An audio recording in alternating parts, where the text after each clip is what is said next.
Bucharest, Romania. We're sitting down with George Simion. He is running for president here in Romania. You talked before about this lawfare that was used against the previous candidate, the overturning of an election, something that our Vice President, J.D. Vance, when he came to Munich, spoke very forcefully about and spoke very clearly about, and yet they seem to have no problem doing it whatsoever. What has been the reaction of the people of Romania when they see something like this? We had massive protests, and we had the vote last Sunday, which is not my result. They didn't vote for me, they voted for Romania, for the Romanian people, for their voice. This is why we had such a great victory. The instrumentalization of justice that happened, like you mentioned, in the US. We had Tuesday many MAGA figures here in Bucharest. We had Dirk Toten, we had Brian Brown, we had Matt Schlapp in a Romanian American Business Forum. I remember what they did with Mike Lindell, Pillow. Mike Lindell, and with all the people that were faithful until the end, were loyal to President Trump. This is about loyalty towards our ideals and to the Romanian people. Well, this is why the people appreciated that we didn't betray, we stick to until the end. And they are doing the exact same thing in Poland. We will have next Sunday elections in Romania and in Poland.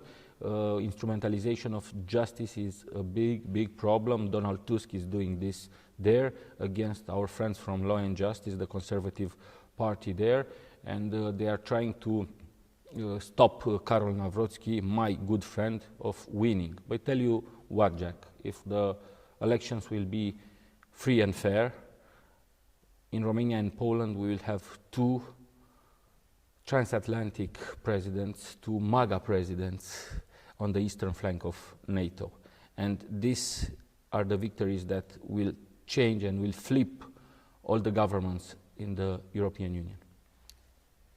One thing you said about the Law and Justice candidate in Poland, as well as with yourself and what we've seen in Romania, I remember so my family, my background is Polish, as most people know, and so when the government started to go after Donald Trump, when they started to do the lawfare, and people were saying, I cannot believe this, I've never heard of something like this. I said, well, that's because you're not used to it in America. There are other parts of the world where during the 1980s, during the 1970s, parts of Eastern Europe, where this type of politics, unfortunately, was actually very common.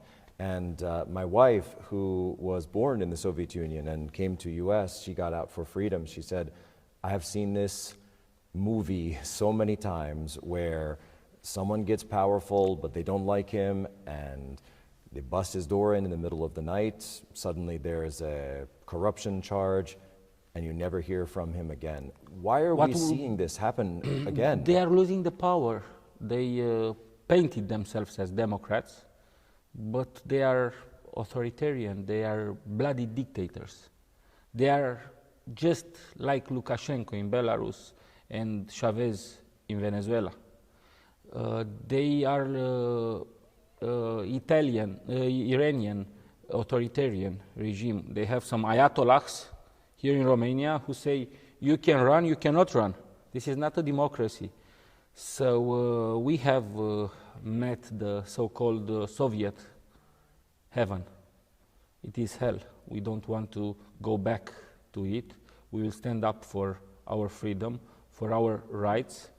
And my opponent, who is a globalist puppet, supported by Emmanuel Macron and Ursula von der Leyen, will be bashed in the second round and will lose in a historical way this competition, but only if the elections will be fair and free, because they had the deep state with them, they have institutions, they even attacked our national currency on Monday in order to say it is the fault of the sovereignists that they won elections, and look what happened to the Romanian leu, our national currency. It has been depreciated. Well, we've seen currency manipulation be used in elections many, many times. Many times by George Soros, our Soros. ideological opponent.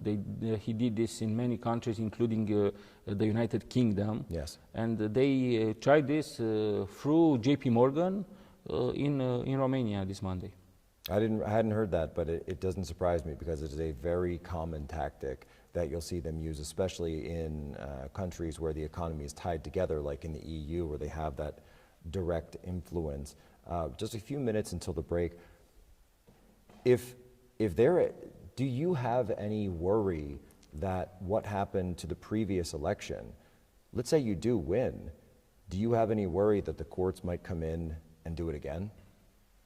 The courts cannot come in right now. The message from Washington was very powerful, and we thank Homeland Security, the Department of State for getting Romania a warning, a fair warning, that you are not a democracy and you cannot be in the visa waiver program. Actually, my political opponents, the government here, are telling that I was responsible for it.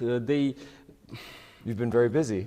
Yeah, actually, I've been accused of attacking our currency. I've been accused of rapes. I've been accused of. It's a good thing I wasn't in Rome, and J.D. Vance was in Rome in the final meeting with the last pope, because they would have accused me of that. They even wrote, there is this media outlet, very progressist, very leftist, very deep state owned, financed by Germany here, G4 Media, who even told me that I was in the US Embassy, and because of me, a painting in the US Embassy has been changed. This is the way they lie. This is the way my political opponent lies. He is saying that I will have snap elections, I will provoke chaos, I'm a violent guy, and he's saying I will fire the teachers. This is his message for the teachers in Romania. If Simion will be president, he said it, I didn't say this, he will fire the teachers. Actually, they do what they know best. They want to control the citizens through fear. We have a message of peace, of love, of understanding, of dialogue, but they want to raise fear in the society that everything will go bad. Hold that thought, because that's so important what you're saying. It reminds me of COVID.